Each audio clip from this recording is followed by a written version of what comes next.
Ya, Elia dan Elisa hidup di zaman yang sama-sama membuat mujizat. Tapi kenapa Elia dianggap nabi yang lebih besar dari Elisa? Ya, memang Elia, Elisa hidup dalam zaman yang sama. Bikin mujizat juga sama.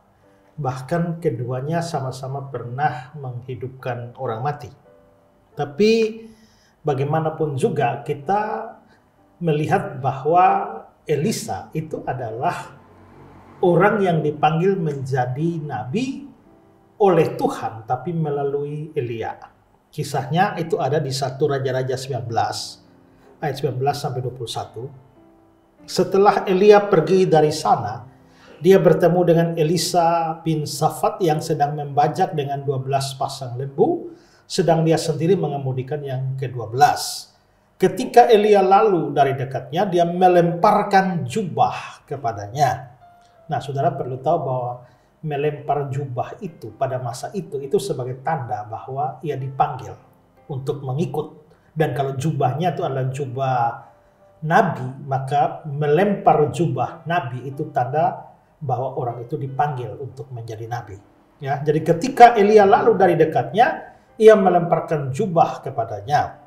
Lalu Elisa meninggalkan lembu dan berlari mengikuti Elia, katanya, biarkanlah aku mencium ayahku, ibuku dahulu, lalu aku akan mengikuti engkau. Ya. Lalu ayat 21, lalu berbaliklah ia daripada Elia, dia mengambil pasangan lembu itu, menyembelihnya, memasak dagingnya dengan bajak lembu sebagai kayu api, dia berikan daging itu pada orang-orangnya, kemudian makanlah mereka. Sesudah itu bersiaplah ia lalu mengikuti Elia menjadi pelayannya. Jadi di sini kita bisa lihat bahwa memang sama-sama nabi, sama-sama hidup pada zaman tertentu dan sama-sama bikin mujizat. Tapi dari cerita ini terlihat bahwa memang Elisa itu adalah muridnya Elia.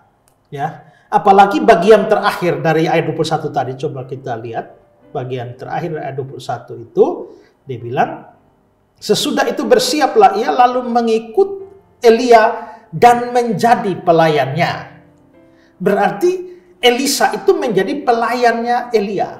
Kalau kita lihat dalam terjemahan Indonesia sehari-hari, bagian terakhir itu berbunyi, ya, dan menjadi pembantunya. Kita bisa bandingkan ini dengan 2 Raja-Raja pasal 3 ayat 11. Tapi bertanyalah Yosafat, tidak adakah di sini seorang nabi Tuhan, supaya dengan perantaraannya kita meminta petunjuk Tuhan? Lalu salah seorang pegawai Raja Israel menjawab, katanya, di sini ada Elisa bin Safat yang dahulu melayani Elia. Yang dahulu melayani Elia, berarti memang Elisa itu kerjanya melayani Elia, menjadi pembantunya Elia. Tapi melayani Elia di dalam 2 Raja-Raja 3 ayat 11 itu bukan terjemahan harfiah. Terjemahan harfiah itu seperti terjemahan NIV. Dikatakan di sana, he used the power water on the hands of Elia. Ya, ia dulunya mencurahkan air ke tangan Elia. Atau terjemahan lama, yang dahulu mencucurkan air pembasuh kepada tangan Elia. Maka di sini kita melihat bahwa memang Elisa menghabiskan waktu bertahun-tahun menjadi pembantunya Elia atau mencurahkan air ke tangan. Dan kata lain, ketika Elia mau makan atau dia cuci tangannya, itu Elisa lah yang mencurahkan air. Dia betul-betul menjadi pembantunya.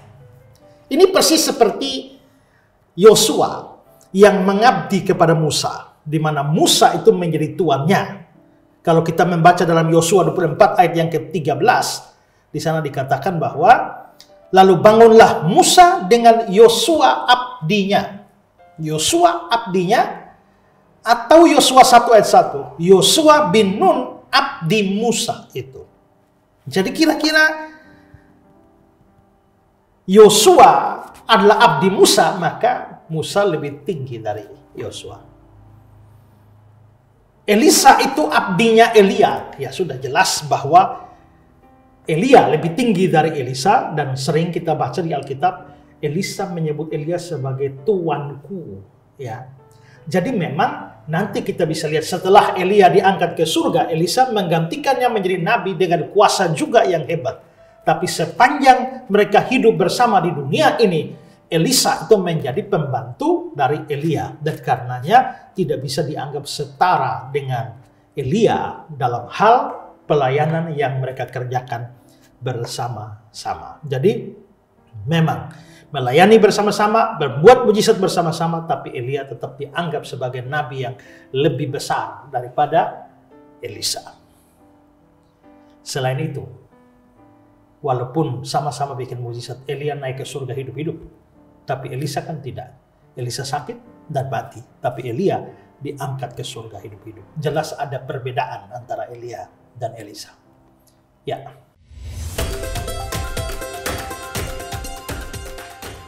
Shalom saudara-saudara yang saya kasihi dalam Tuhan Yesus. Pernahkah saudara menonton program pengajaran iman Kristen Ku Tahu Yang Ku Percaya di Pijar TV?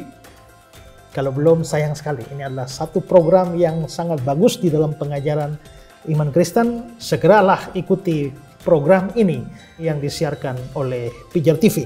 Dan program Ku Tahu Yang Ku Percaya ini sebenarnya telah diproduksi sejak tahun 2017 dan telah menghasilkan 111 episode yang berisi pengajaran-pengajaran dasar iman Kristen, dan sejak tahun 2017 itu telah ditonton sebanyak kurang lebih 23 juta kali oleh masyarakat Indonesia dan terutama untuk orang-orang Kristen.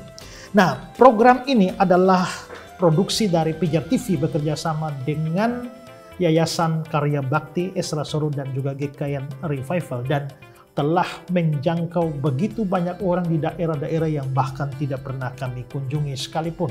Dan berbagai macam kesaksian telah menunjukkan bahwa program ini telah menjadi berkat bagi banyak orang, di mana saya menjadi pengajarnya dan Ibu Pendeta Marta Yudano sebagai host dari acara tersebut. Dari tahun ke tahun program ini belum pernah absen diproduksi, karena kami sadar bahwa program ini adalah program untuk mendewasakan atau bahkan mendidik orang Kristen dalam pengajaran iman yang alkitabiah, yang membawa pencerahan dan juga membawa jawaban bagi pertanyaan dari banyak orang Kristen atau juga pertanyaan dari orang-orang non-Kristen di seluruh Indonesia. Tahun ini program Ku Tahu Yang Ku Percaya akan diproduksi lagi, yakni pada bulan September yang akan datang. Dan untuk memproduksi program seperti ini itu membutuhkan dana yang sangat banyak. Karena itu pada kesempatan ini juga saya meminta atau mengundang saudara-saudara, Bapak Ibu yang sungguh-sungguh punya beban agar Injil dan pengajaran firman Tuhan dapat sampai pada banyak orang untuk terlibat di dalam pendanaan program ini. Dan apabila Bapak Ibu saudara-saudara digerakkan Tuhan untuk mengambil bagian dalam produksi program ini, di layar saudara ada nomor-nomor rekening. Saudara dapat mentransfer persembahan saudara yang pada akhirnya akan dipakai untuk produksi program yang memberkati banyak orang ini. Dalam beberapa minggu ke depan kami juga akan mengadakan acara Q&A atau tanya jawab seputar iman Kristen, di mana saya akan menjawab pertanyaan saudara-saudara. Saudara-saudara yang mau terlibat di dalam acara ini silakan mendaftarkan, dan saudara boleh mengajukan pertanyaan-pertanyaan seputar iman Kristen, dan saya akan memberikan jawaban alkitabiah untuk pertanyaan saudara-saudara.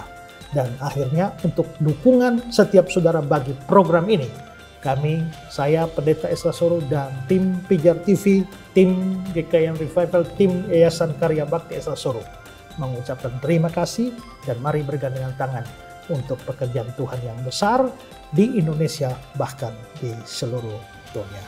Tuhan memberkati kita semua. Shalom.